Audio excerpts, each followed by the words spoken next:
Yeah. Yo, salut à tous les amis. C'est Tony 62. Hop, point mort, ça sera mieux. Oh, petite araignée.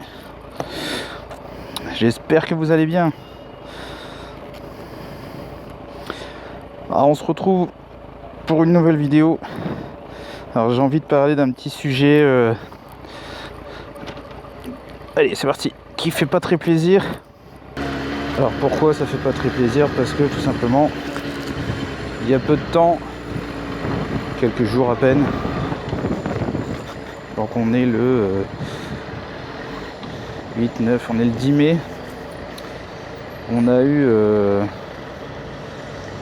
pas très loin, dans une région assez proche d'ici, on a eu un très grave accident. Et quand je dis grave accident, vraiment grave.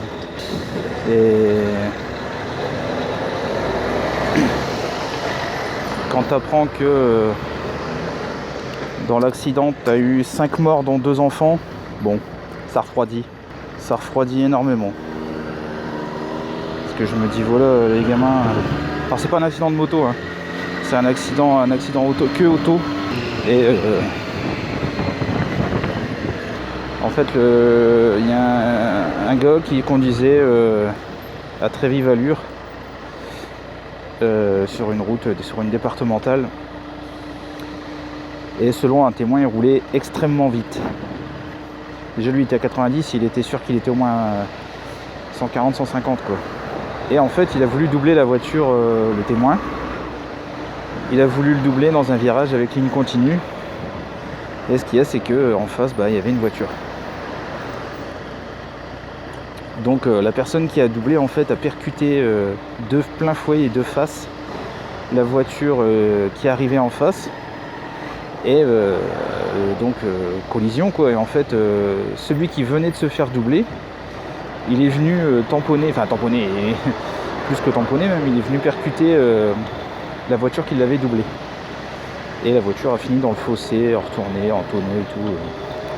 Sauf que celui qui roulait excessivement vite, il avait son enfant de 1 an avec lui derrière l'arrière. Et un enfant de 4 ans. Donc le chauffeur et l'enfant de 1 an mort. Et l'enfant de 4 ans a été blessé très sérieusement avec pronostic vital engagé. Heureusement pour le gamin, ou pour la gamine, je sais plus si c'est un garçon ou une fille, enfin bon on s'en fout, mais heureusement pour le Tcho, il est hors de danger, ses jours ne sont plus engagés, enfin, son pronostic vital n'est plus engagé. Par contre dans la voiture qu'il a percutée en face, il y avait une dame, sa fille et sa petite fille. Les 3 sont morts. Donc je te laisse imaginer le mec ou la nana qui a appelé soit les pompiers, qui était soit le pompier, soit le gendarme ou la police, celui qui a eu la responsabilité d'appeler la famille. T'imagines, tu reçois un coup de fil, monsieur un tel ou madame un tel, votre mari ou votre femme s'appelle bien tel père, tel nom, votre enfant tel nom. Alors tu vois déjà tu commences à paniquer, puis là on dit qu'ils sont tous morts. Waouh. J'imagine même pas une seule seconde que ça m'arriverait un jour. Tu vois, c'est un peu pour ça que je fais. En fait, à la base, pendant un moment, j'ai été intéressé pour être policier dans la brigade motorisée motocycliste. Et en fait, j'ai pas voulu parce qu'il fallait passer 5 ans à Paris. Puis moi, ça me faisait grave chier. Ah, merci, mon petit gars.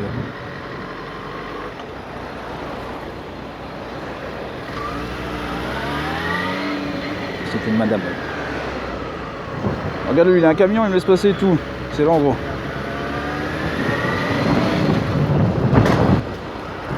Je crois même qu'il a touché le trottoir pour moi. Et du coup, imagine la famille reçoit cet appel. Putain mais je suis sûr que la nana qui a perdu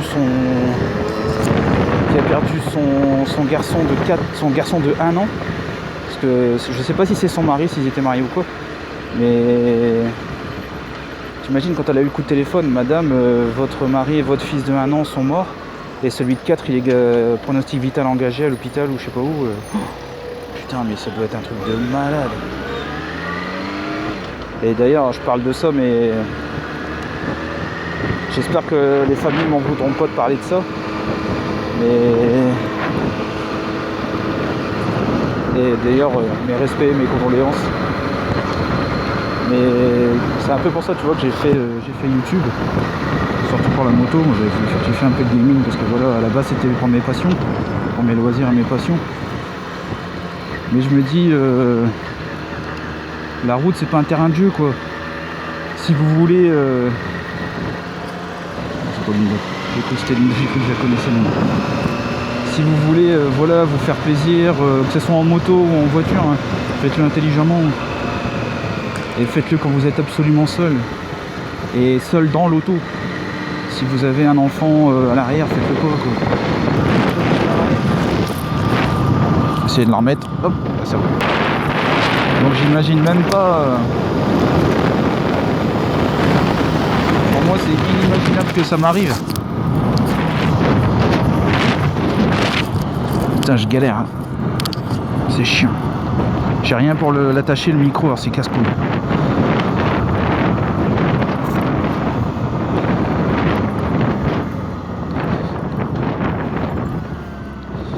Et donc voilà, si dans la vie de tous les jours que vous soyez en moto ou en voiture, enfin après voilà, il y a peut-être des Parisiens, il y a peut-être des gens qui habitent dans des grandes villes qui me regardent. Et c'est vrai que nous ici, dans le Boulonnais, on est quand même très très calme par rapport à vous quoi, sur les routes. Déjà j'ai un pote, mon meilleur ami, il habitait du côté de Valenciennes. Il vient par ici, il me dit putain les gens ils sont mous, mais alors un truc de fou. Et je connais un peu Cambrai-Valenciennes. Effectivement là-bas ça roule quoi. Bon ça roule pas comme Lille ou comme Paris, mais ça roule bien quand même. Et c'est vrai que nous à Boulogne on est des veaux quoi. Merci gros. Oh merci madame. Donc c'est pour ça tu vois, il me semble que j'en ai déjà parlé dans une autre vidéo. Quand je vois putain, je vais le remettre. Quand je vois dans le journal par exemple, ça m'est déjà arrivé de voir ça dans le journal, le chauffeur de telle personne a été contrôlé à 140 et quelques km/h au lieu de 90. Et ben on le laisse repartir. Je suis désolé mais j'en ai rien à foutre que à l'arrière t'as Hollande, t'as Macron, t'as qui t'es veux. C'est pas la côte de la route, c'est le code de la route. S'il y a des limitations de vitesse, c'est qu'il y a une raison. Quand il y a des gamins là d'un seul coup c'est plus pareil quoi. Les gamins ils ont 6 mois et 1 an, t'imagines, ils ont pas demandé à être là, ils ont pas demandé à mourir dans un accident de bagnole quoi.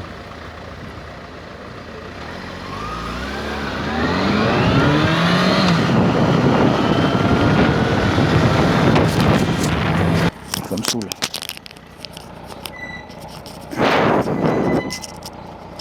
Oula.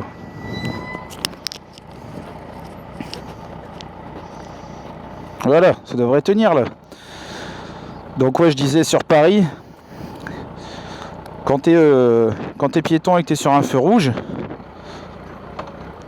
et que tu traverses, en fait ça te détecte et ça met le son très fort, tu sais, d'une voiture qui freine, qui pile, les roues se bloquent et tout. Et les gens ils prennent une frayeur de leur vie.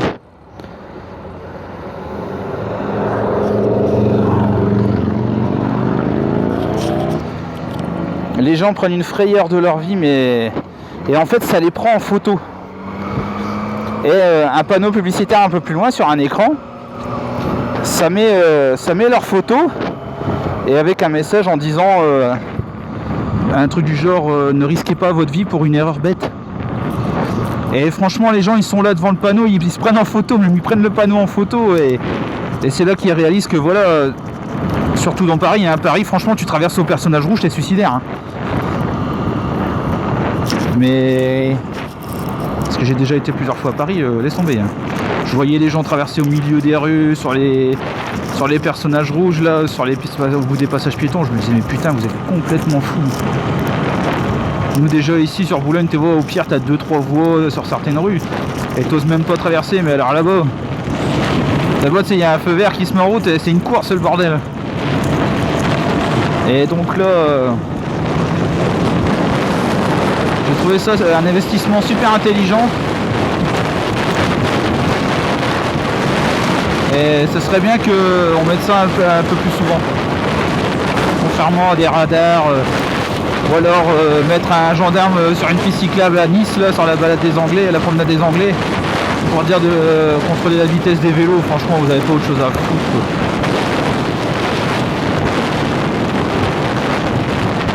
Et bon voilà. Donc tout ça pour dire que la vie sur la route, la vie ne tient qu'à un fil. Et très très souvent les accidents mortels, c'est pas forcément à cause de celui qui est mort. C'est parfois à cause des autres.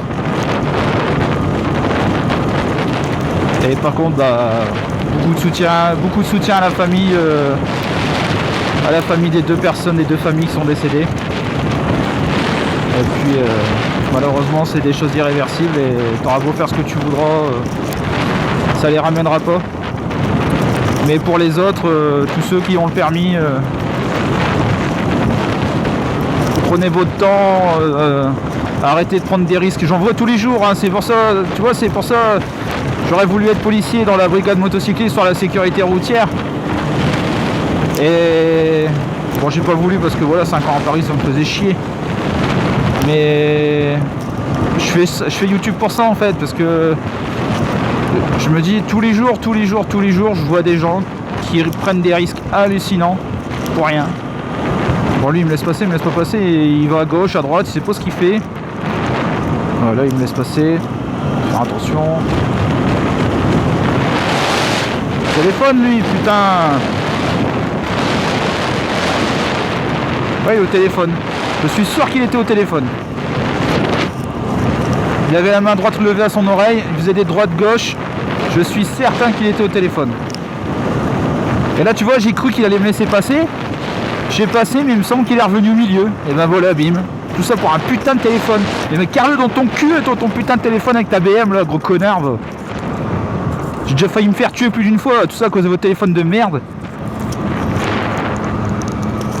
Vous avez le téléphone qui sonne, soit vous décrochez, vous dites attends je me gare, vous faites comme moi, vous le laissez sur le côté, vous vous garez même si ça prend 5 minutes, ou alors les gens ils rappellent quoi, je sais pas, puis vous avez tous une boîte vocale, ils ont collé un message, vous rappelez plus tard, puis basta. Donc ça tu vois, quand je vois un policier mettre une amende à quelqu'un pour téléphone, je suis bien content, parce que là c'est intelligent de mettre une amende pour ça. L'alcool, la drogue, tout ça, tu vois, mais il parlait de mettre des boîtes noires. Moi je trouve que quand t'as... Alors je trouve que c'est dégueulasse de mettre ça pour tout le monde, parce qu'encore une fois ça va être une histoire de pognon, tu vois. La sécurité routière, à l'État ça ramène du fric. Faut pas croire qu'ils font ça pour notre sécurité, ils font surtout ça pour dire de s'en mettre plein les poches. Mais par exemple, moi tu vois l'idée de la boîte noire, quelqu'un qui fait régulièrement des infractions, moi je trouve ça devrait être obligatoire. Je pense que peut-être que ça les calmerait un petit peu. Parce que t'as beaucoup de gens qui disent ouais là il n'y a jamais les flics. Ça sert à rien, on s'en fout, machin.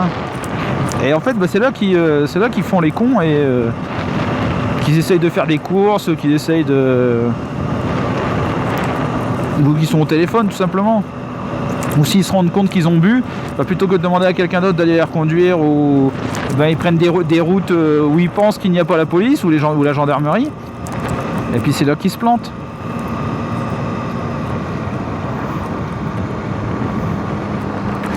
Donc voilà les amis. Sur ce, j'espère que cette vidéo avec un sujet quand même assez particulier, j'espère qu'elle vous aura plu quand même.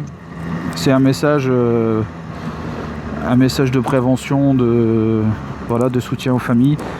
Pour ce qui est des familles qui ont eu les personnes qui sont décédées, n'hésitez pas à me mettre un petit commentaire. Si jamais vous voulez que je supprime la vidéo, il n'y a aucun problème. Je fais pas pour faire des vues, je fais vraiment pour prévoir.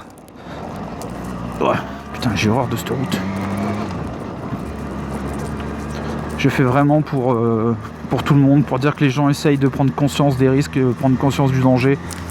Je veux pas faire ça pour faire le franjo, ça m'intéresse pas. C'est vraiment pas mon but. Voilà les amis. N'hésitez pas à liker, à commenter, à partager. Et abonnez-vous. Abonnez-vous pour la balade, abonnez-vous pour tout ça. J'essaie pas de faire des courses, hein, donc si vous voulez vous abonner pour faire la course, c'est pas avec moi qu'il faut le faire. Voilà les amis. Sur ce, je vous dis à la prochaine. Salut, ciao, bye bye.